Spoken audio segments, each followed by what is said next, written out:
Carta de Paulo aos Romanos, obrigado, meu irmão. Capítulo 7. Os últimos versículos, do versículo 18 em diante.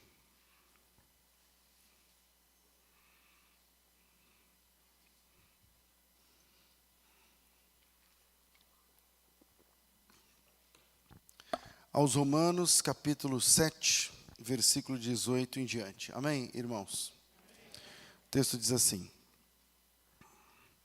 Porque eu sei que em mim, isso é, na minha carne, não habita bem algum, e com efeito o querer está em mim, mas não consigo realizar o bem. Porque não faço o bem que quero, mas o mal que não quero, esse faço. Ora, se faço o que não quero, já não faço eu, mas o pecado que habita em mim. Acho então esta lei em mim, que quando quero fazer o bem, o mal está comigo, porque, segundo o homem interior, tenho prazer na lei de Deus. Mas vejo nos meus membros outra lei que batalha contra a lei do meu entendimento e que me prende debaixo da lei do pecado que está nos meus membros. Miserável homem que sou, quem me livrará do corpo desta morte? Dou graças a Deus por Jesus Cristo, nosso Senhor, assim que eu mesmo com entendimento sirvo a lei de Deus, mas com a carne a lei do pecado. Portanto, agora, nenhuma condenação há para os que estão em Cristo Jesus.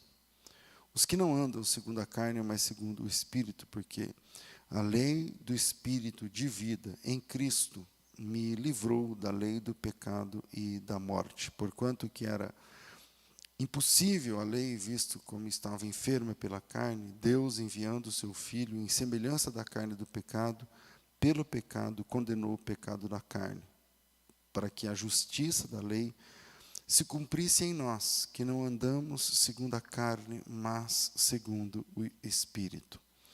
Amém. No meio das terapias, dos psicólogos, existe uma síndrome nova, chamada síndrome do impostor, que é aquela ideia de que o trabalho que você faz é um trabalho que você está lá na empresa trabalhando, mas parece que sempre você está devendo algo para alguém, ou que alguém vai chegar e vai mostrar uma coisa muito melhor do que o que você faz, e você se sente inseguro. Essa síndrome, se você quiser pesquisar mais a respeito, ela tem uma cadência, um monte de dicas para saber se você está sendo acometido por essa síndrome ou não. Uma delas é a procrastinação, o medo, a insegurança de que outra pessoa vai apresentar um relatório melhor que o teu, um trabalho melhor que o teu, vai jogar melhor que você, vai falar melhor que você, enfim.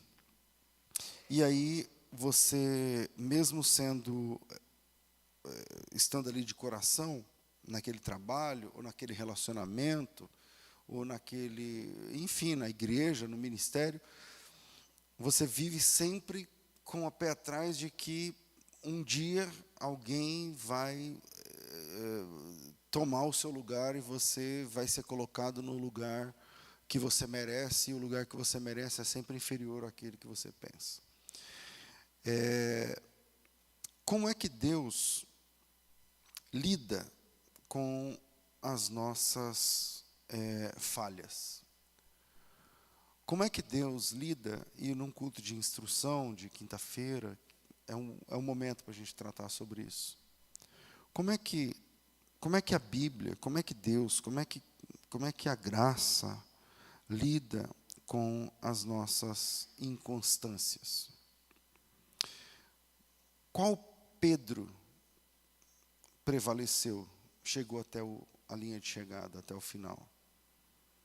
Aquele que falou inspirado: Tu és o Cristo, Filho do Deus vivo?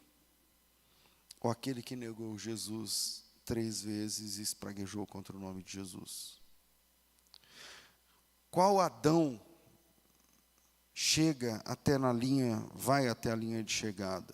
Aquele que andava com Deus todo dia, ouvindo a sua voz, ou aquele que rompeu com Deus? Qual Paulo? Quando eu leio esse texto é um texto paulino. E eu me lembro, acho que um ano atrás, eu não lembro, algum tempo atrás, eu preguei sobre esse assunto, só sobre Romanos 7, não é o caso hoje aqui. E eu dizia que alguns estudiosos, eles relutam em dizer que esse aqui é Paulo escrevendo depois da sua experiência cristã. Alguns vão dizer, não, Paulo está falando isso quando ele não era crente. Paulo está falando isso quando ele... Mas não é isso, não. Paulo está falando isso a partir da sua experiência cristã.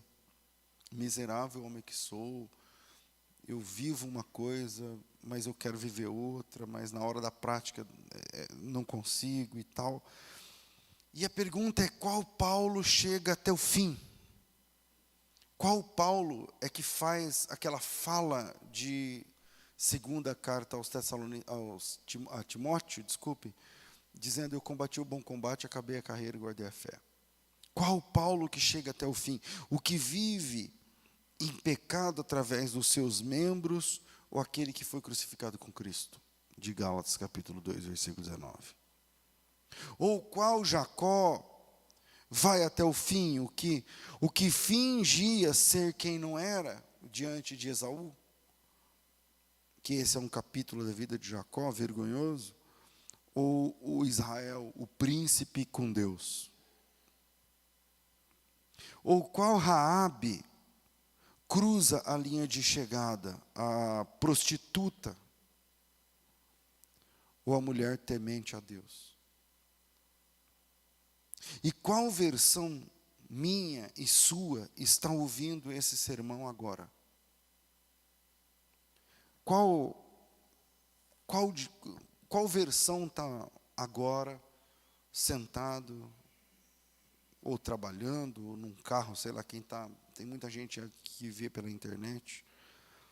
Mas qual é a nossa versão que está ouvindo essa palavra agora? E por que é que Deus selecionou a gente para ouvir um assunto como esse? Eu queria deixar alguns pontos para a gente pensar sobre isso, porque o que é a igreja? A igreja é lugar de pecadores e não de perfeitos. Igreja é lugar de pecadores. Eu me lembro de uma irmã aqui da nossa igreja que, terminando o culto, roubaram a bolsa dela. E aí ela veio, eu falei uma palavra que depois ela ficou assim, demorou, vocês já sabem essa história, alguns. Ela chegou e falou, pastor, roubaram minha bolsa, pelo amor de Deus, a igreja estava cheia. E antes da pandemia, era um prédio menor, bem cheio, a igreja ficava gente lá de fora, vocês lembram, né? E aí, eu falei, meu Deus, roubaram minha bolsa, não sei o quê, chorando. Aí ela veio falar comigo, pastor, e agora? Anunciei, roubaram minha bolsa. Eu falei, mas esse aqui é um lugar muito mal frequentado. Aí ela falou assim, como assim? Eu falei, isso aqui é uma igreja. Isso aqui é uma igreja, não tem gargalo, não tem, como fala, não tem, sei lá, não é também não tem acepção, mas não tem filtro. E a gente ainda, seleção, e a gente coloca uma placa, tinha uma placa escrita lá fora, assim, lá na coisa escrito, aqui é proibido pessoas perfeitas. Lembra que tinha na nossa igreja? Aqui é proibido pessoas perfeitas. Falei, é aqui mesmo, entendeu? Então, você vem para a igreja ouvir a palavra, mas toma cuidado com quem está sentado do seu lado aí. Fica esperto com a bolsa. Porque com a bolsa, com o seu decote, com a sua irmã, com seu marido, vai saber. E aí ela ficou assim, eu falei assim, é uma igreja, irmã.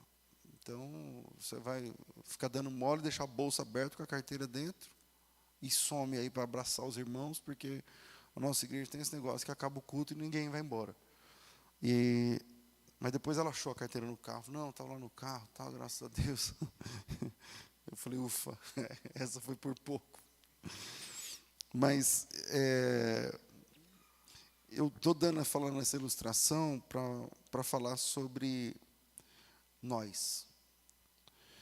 Vou deixar 3 pontos nesse texto que Deus tem falado no meu coração desde a semana passada, para na próxima oportunidade compartilhar com vocês. E o primeiro ponto: Deus ama perdoar pecadores, mas odeia lidar com cínicos. Deus ama perdoar pecadores, mas Ele odeia lidar com cínicos.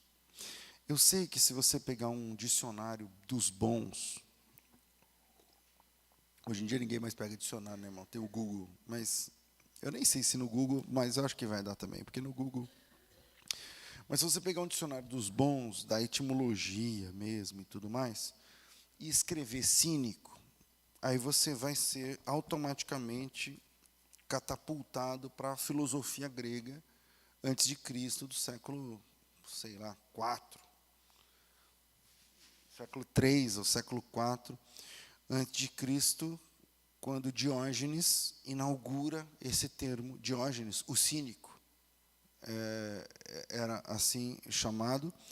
Ele era um filósofo que abdicava de todos os prazeres e de todo luxo e de todo. Ele era um mendigo, entendeu? Ele era um dos vultos da filosofia antes de Cristo, tipo com Platão, não sei o que, aqueles caras. Tem o Diógenes. E esse Diógenes, ele era praticamente um mendigo. Ele vivia num papelão e ele abria mão de tudo, muito embora fosse muito bem educado. Não lembro agora, faz muito tempo que eu não leio sobre filosofia grega, mas parece que ele era advogado, alguma coisa assim, e que abriu mão de tudo e ficou ali. E ele ficava ensinando as pessoas, ensinando filosofia às pessoas, e de graça, e alguém dava um prato de comida, estava bom e tal. E ele ficou conhecido como Diógenes o Cínico, porque ele era de um lugar que, eu não lembro agora o nome do lugar, que parecia com esse nome. Então, Cínico parecia que é um nome do lugar onde ele morava, tipo Campineiro. Lá, no caso dele, era Cínico, né? E um dia, Alexandre o Grande, porque você sabe que Alexandre o Grande conquistou o mundo inteiro, o helenismo, o mundo, o Império Grego e tudo mais. E um dia Alexandre o Grande queria muito conhecer esse filósofo que estava fazendo muito sucesso. E todo mundo falava, e nas praças, e nas cidades grandes e tal. E um dia o Alexandre o Grande foi até ele. E foi até ele estava sentado, ele não tomava banho, ele era um cara estranho. E aí ele estava sentado no meio das coisas dele, um saco de coisas que ele dormia. E aí chegou a comitiva, né, do Alexandre o Grande. Chegou o próprio Alexandre o Grande. E falou para ele: olha, ouvi falar muito a seu respeito, li a respeito da sua filosofia, estou muito interessado, quero saber mais. E eu vim aqui porque eu soube da situação que você vive, e eu gostaria de saber que pedido você tem a fazer ao imperador. E o que você pedir, eu vou realizar. Depois você dá um Google nessa história, deve ter na internet. E aí o Diógenes falou assim: eu só tenho um pedido, sai da frente do sol, que está atrapalhando eu me aquecer. Só isso, não quero mais nada. E com o passar do tempo, essa filosofia foi ganhando adeptos, porém, as pessoas fingiam que viviam daquele jeito, mas na verdade não viviam. E aí foi se tornando sinônimo da hipocrisia. Com o passar do tempo, o cínico se tornou sinônimo do hipócrita, que pinta de que vive daquele jeito que o Diógenes ensinava, o cínico, o original, que abdicou de tudo, que não ganhava dinheiro mesmo, que só comia e só precisava da luz do sol. E quando o imperador foi lá falar com ele, ele tirou onda, ele ainda falou para ele: eu só quero que você saia da minha frente e tal. Só que as pessoas abraçavam essa filosofia mas não viviam em conformidade com ela, aproveitavam as oportunidades, enfim, com o passar do tempo, o cínico se tornou o hipócrita, já que a pessoa dizia uma coisa, mas vivia outra, dizia uma coisa, mas desejava outra. E na Bíblia, nós temos vários exemplos de hipocrisia. Eu vou apresentar um deles. Abra sua Bíblia no primeiro livro de Samuel, capítulo de número 15.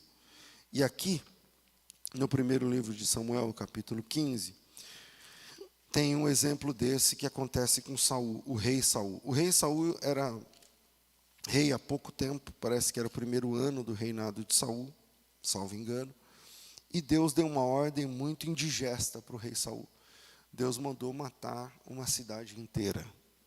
Não vem ao caso aqui, eu sei que esse é um ponto de debate, porque é que Deus fez isso, e Deus é mau e tudo mais, mas eu não vou entrar no pormenor aqui do porquê, das razões, tem sim uma boa explicação para isso, mas não é o assunto. E aí, Deus chama Samuel e fala para Samuel dizer o seguinte: olha, fala para o Saul que é para matar a cidade inteira de Amaleque. Acho que é Amaleque, não é?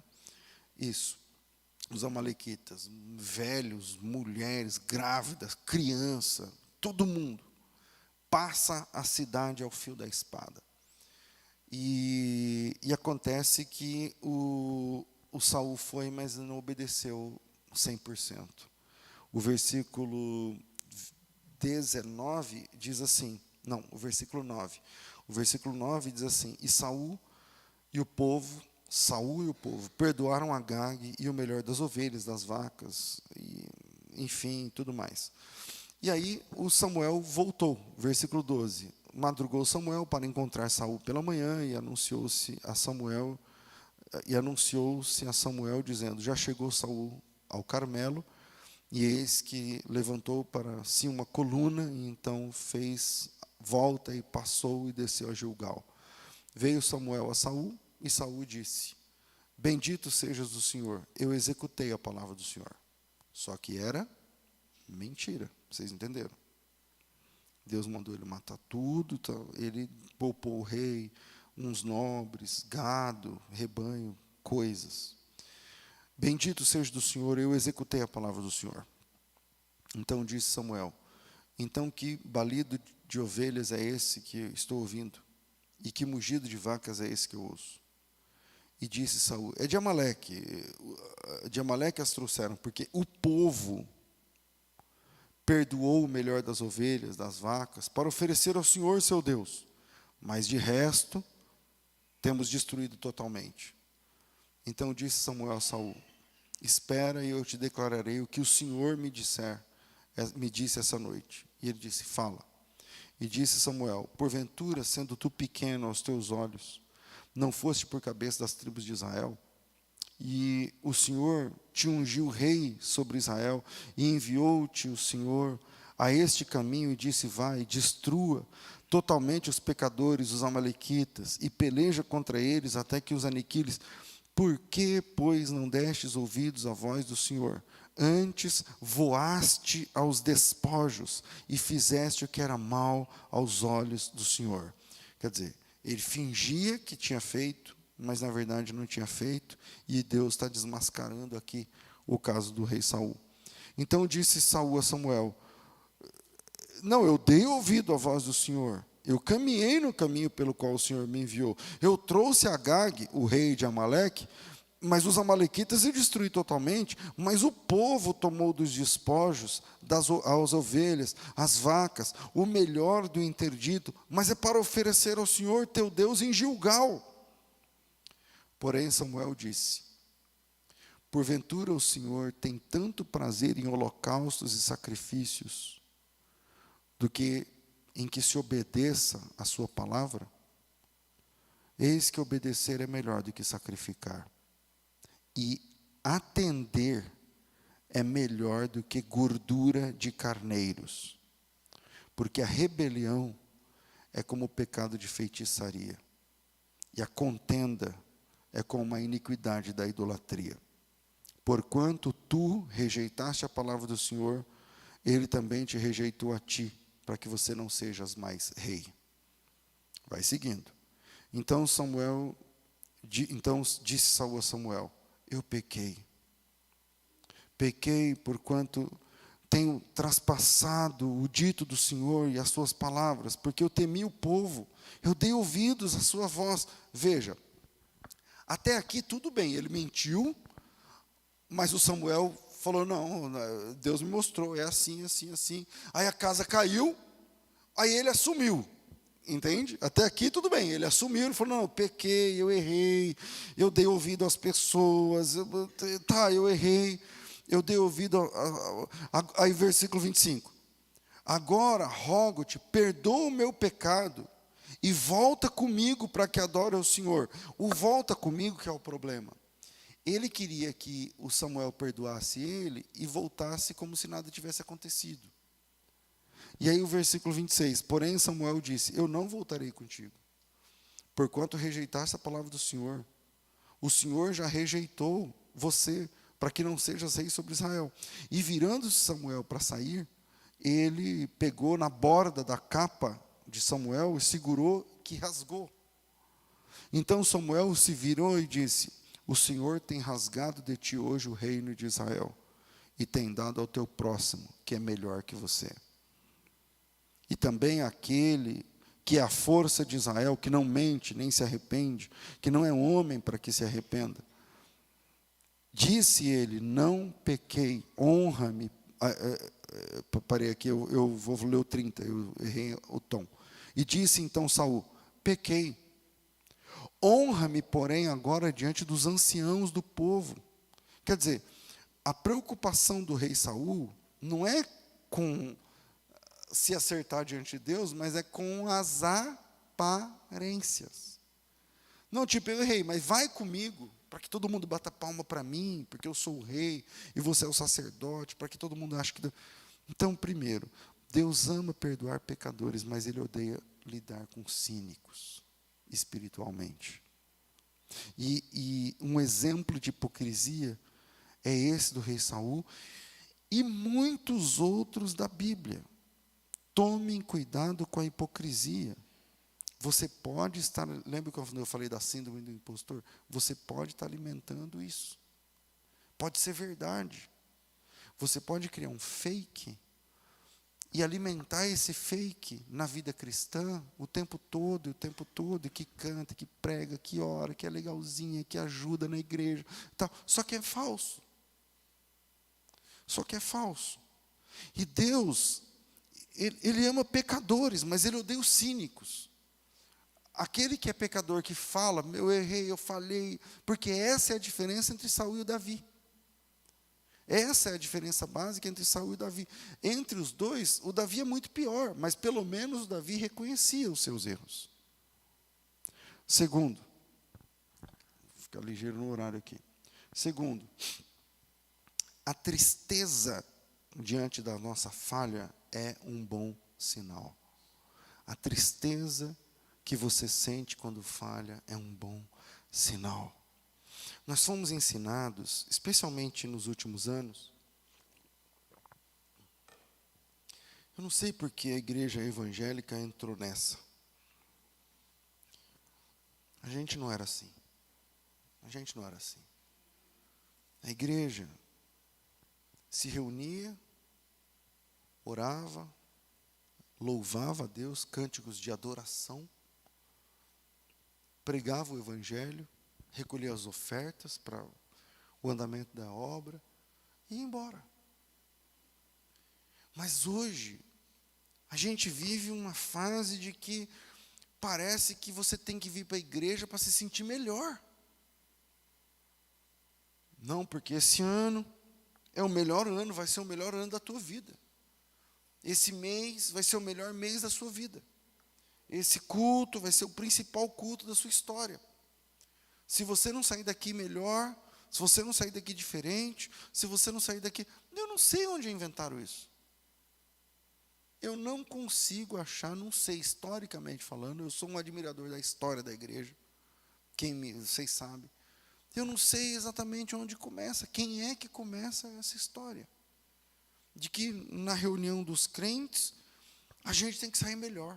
A gente tem que sair melhor, a gente tem que sair melhor. E aí, essa busca, porque a gente tem que sair melhor, o culto tem que melhorar para você tem que se sentir bem, você tem que se sentir mais alegre, você tem que se sentir mais feliz, você tem que e tal. Nessa busca, isso está ditando as regras da música da igreja. Então, as músicas da igreja são nesse tom, de que você é o cara, você vence, você não sei o quê. Isso está ditando o tom das pregações.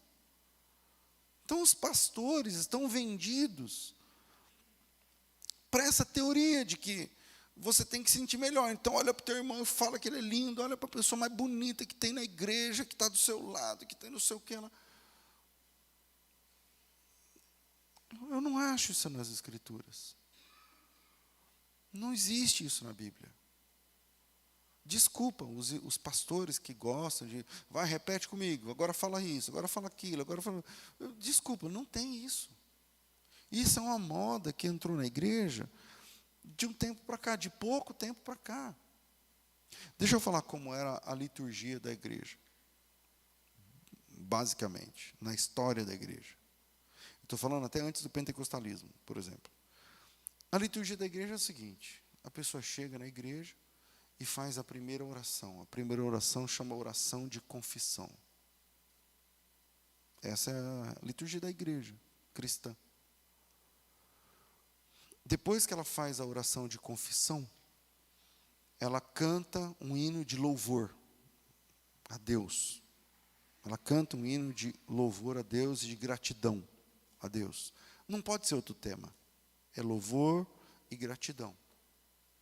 Depois que ela orou, confessou os pecados, alcançou essa graça e louvou a Deus, aí ela pode louvar a Deus com hinos de outro tipo de tonalidade, que não é exatamente... aí sim, você pode falar sobre as grandezas de Deus, você pode falar... Ok. Aí depois vem a oração, que é uma oração de intercessão.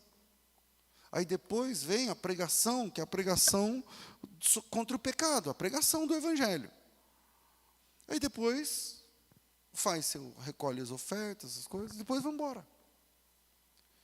Onde que começa esse ponto de que eu tenho que sair melhor, quando, na verdade, todo arrependimento acontece a partir de uma tristeza profunda. Não existe arrependimento no meio da alegria. Não existe arrependimento na festa. Arrependimento, ele se dá num contexto de tristeza, é ou não é?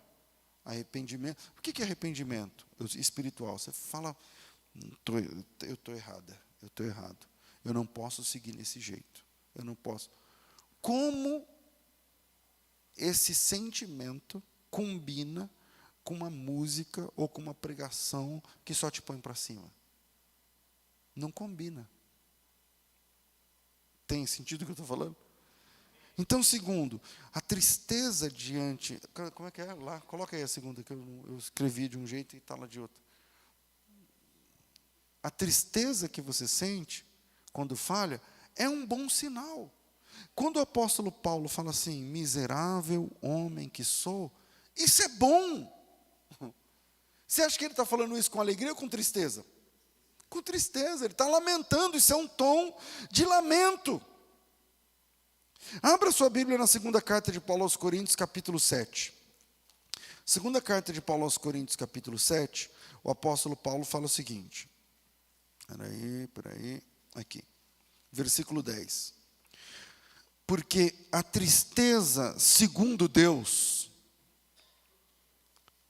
produz arrependimento para a salvação, e a ninguém traz pesar. Mas a tristeza, segundo o mundo, produz a morte. Aqui Paulo está falando de dois tipos de tristeza. Tem uma tristeza segundo Deus, que é essa que o apóstolo Paulo está sentindo. Quando ele fala que se esmurra todos os dias, quando ele fala que miserável homem que sou, ele está triste. Mas é uma tristeza segundo Deus.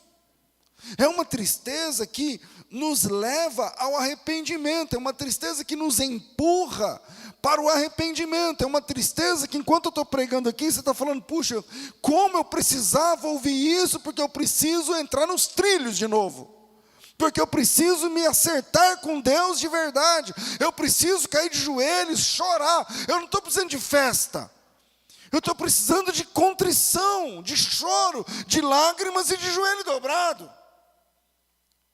Então essa tristeza diante da falha é um bom sinal. Nós fomos ensinados que o que nos alegra é bom e o que nos entristece é ruim, mas nem sempre é assim na vida espiritual. Nem sempre é assim na vida espiritual. O texto de Coríntios capítulo 7, 2 Coríntios 7, 10, o texto que nós lemos, ele vai na contramão disso que as pessoas tentam ensinar e fazer do culto hoje uma festa, todo culto uma festa, e todo culto uma festa. Se todo culto é uma festa, quando é que as pessoas vão se converter? Porque conversão começa com arrependimento. Arrependimento é fruto da tristeza. A tristeza segundo Deus. Vamos ler de novo o texto. Porque a tristeza segundo Deus opera arrependimento para a salvação, a qual a ninguém traz pesar. Tristeza segundo Deus produz arrependimento. Tristeza segundo Deus produz arrependimento. Quando pregaram o evangelho a você, aquilo mexeu com você, e você foi embora para casa, e você começou a falar, meu Deus, eu não me encaixo, meu Deus, eu estou errada, meu Deus, eu estou errado, as coisas que eu falo, as coisas que eu faço, os lugares que eu frequento, as coisas que eu vivo, as coisas, eu não estou certo diante de Deus. E você sentiu tristeza. E Paulo diz, está certo, esse é um ponto positivo, porque a tristeza, segundo Deus, produz arrependimento. Não existe arrependimento numa festa. Não tem como você se arrepender num ambiente onde todo mundo ri aí, ri para o seu irmão, fala que está tudo beleza. Que horas que essa pessoa vai se arrepender?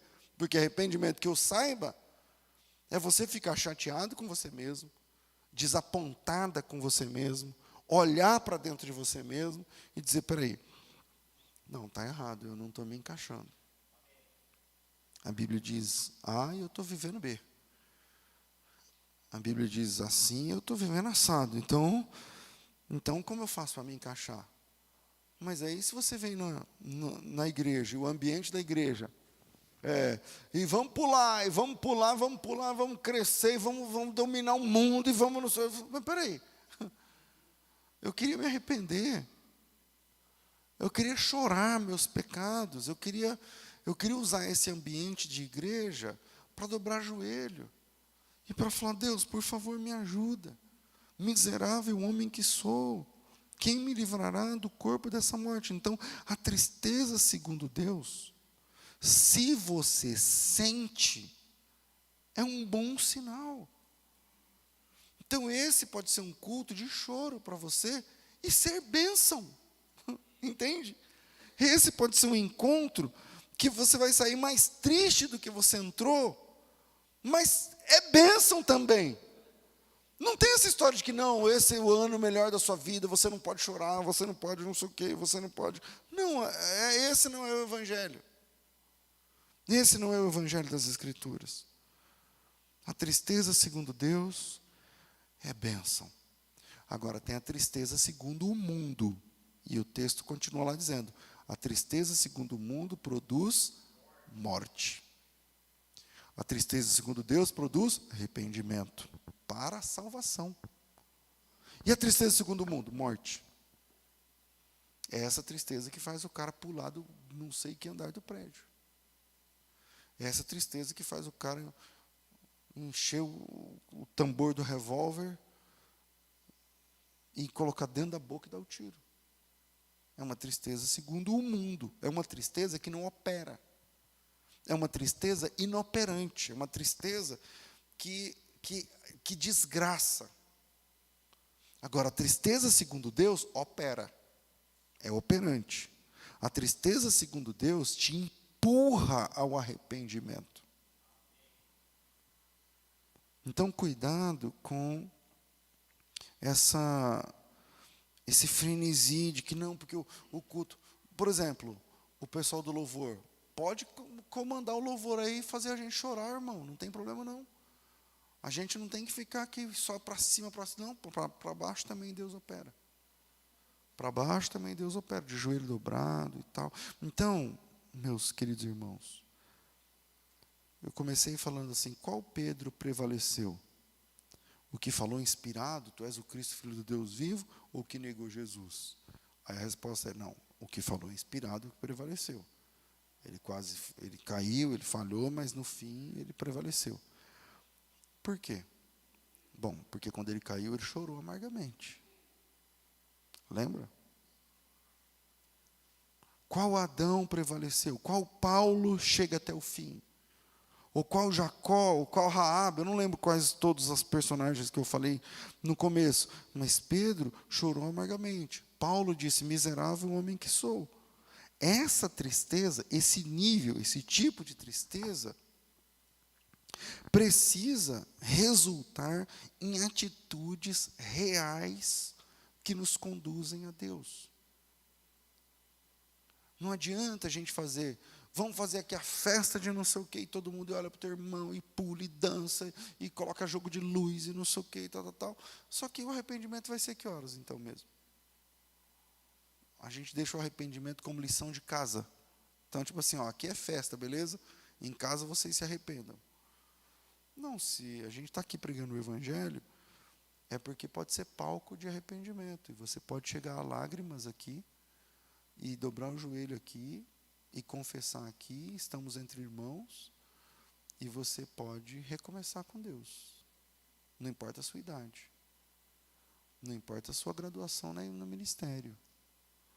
Não importa quantas vezes você veio nesse endereço. Mas hoje pode ser a noite do seu encontro com Deus. E a noite do seu encontro com Deus começa com o encontro com você mesmo. E você para e fala assim, espera aí, miserável homem que sou. Por que eu vivo assim? E a Bíblia diz outro estilo de vida para mim. Por que eu estou mais parecido com o rei Saul no texto que o pastor leu? Porque para mim o que importa é a aparência. Para mim o que importa é o que as pessoas vão falar, o que as pessoas vão pensar e os comentários que vão rolar. Não, eu entendi que eu estou no caminho errado. Estou triste. O que eu faço? E o que a gente faz com essa tristeza gerada pelo Espírito Santo é que nos coloca nos trilhos do arrependimento e do Evangelho verdadeiro. É essa tristeza que nos traz para os trilhos. É essa desilusão de você olhar para você mesmo. E eu falei de Adão, eu podia falar de tantos outros, vocês sabem de todos, porque a Bíblia diz que todos pecaram. Qualquer personagem bíblico pode encaixar-se aqui nisso que a gente está tratando hoje, nesse culto de instrução bíblica. Terceiro, por mais dura que seja a sua realidade, jogue sempre aberto com Deus. Deus é o personagem único que a gente não pode enganar.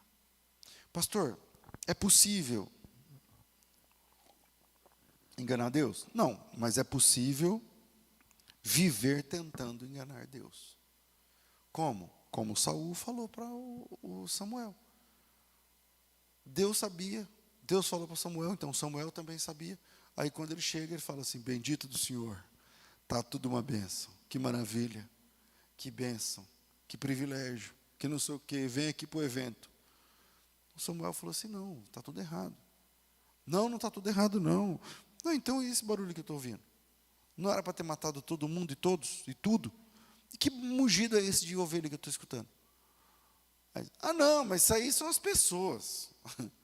As pessoas resolveram pegar as novilhas mais gordas. Olha, tem cada novilha, tem cada aí que... Mas é tudo para o Senhor, viu? é tudo para o Senhor, aqui é assim, comigo é assim, é tudo para Deus. E essas novilhas, esses garrotes, essas vacas, esses carneiros, olha que maravilha, você tem que levar lá, é um curral, meu amigo, que você não tem igual, mas é tudo para Deus. E aí o Samuel falou assim, não, mas você não entendeu. Deus deu uma ordem A e você está fazendo B. E quando eu chego, você está querendo dizer que está fazendo certo. Então, terceiro, por mais dura que seja a realidade, jogue aberto com Deus. E esta é a diferença, de novo, entre Saul e Davi. Porque a rigor, quem matou mais gente, Saul ou Davi? Davi. Quem cometeu pecados mais feios, Saul ou Davi? Davi. Mas por que Davi é um homem segundo o coração de Deus? Porque ele não escondia seus erros. Porque diferente de Saul, ele não chegava lá falando, então, aqui é uma maravilha, tá? Não. Lê o Salmo 51.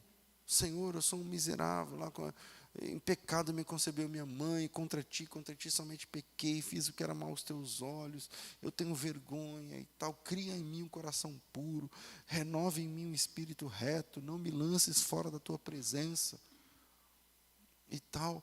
Quer dizer, quando ele fala assim, não retires de mim o teu Espírito Santo, eu não sei que versículo é esse, Salmo 51, vamos lá. Salmo 51, eu acho que é o versículo 10, por ali. Vamos lá, vamos ver. Eu não coloquei aqui no esboço.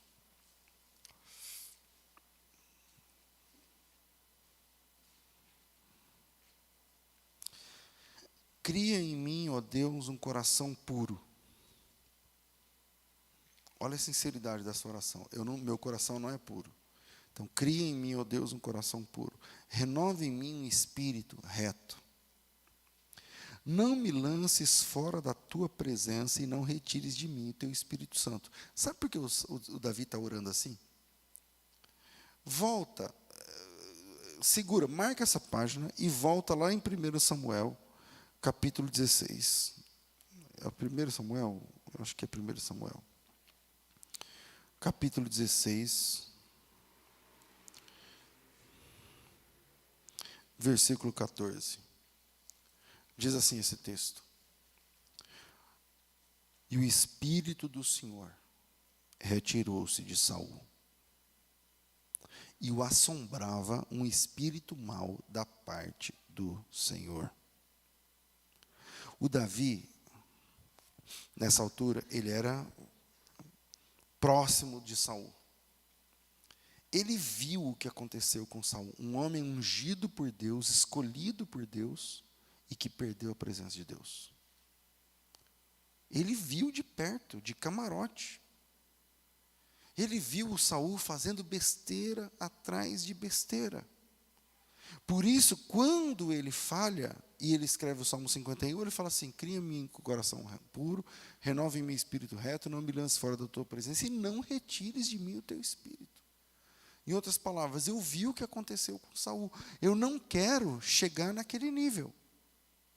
Então eu já estou abrindo o jogo agora. Eu sou nascido em pecado, eu só fiz coisa errada, contra ti somente pequei, fiz o que era mal diante dos teus olhos, cria em mim um coração puro, renova em mim o espírito reto, porque eu vi o que aconteceu com ele, e eu não quero que repita em mim o que eu vi, a queda de um grande homem que aconteceu com Saul. Vocês estão entendendo? Então, por mais dura que seja a realidade, jogue sempre aberto com Deus. Você pode enganar quem você quiser, mas você não passa pelo juízo de Deus. Não passamos pelo juízo de Deus. Então, dobrou o joelho, é a verdade. É a verdade.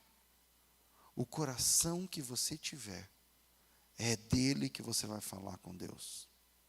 Você está angustiado? Deus, eu estou angustiado. Eu estou angustiado. Não adianta ficar cantando, não, Deus, eu estou angustiado. A Bíblia diz que quem está triste, ora. Quem está alegre, canta. Você não consegue cantar? Não canta. A verdade é o único terreno onde Deus se manifesta e se movimenta em nosso favor. Não existe uma operação de Deus fora do campo da verdade. E essa é a diferença entre o rei Saul e o rei Davi. E essa pode ser a diferença entre o céu e o inferno. Porque lá em Mateus capítulo 7, eu já vou encerrar, o Senhor Jesus, ele diz para aqueles que tem um pessoal que ele diz, apartai-vos de mim e tal, vocês conhecem o texto.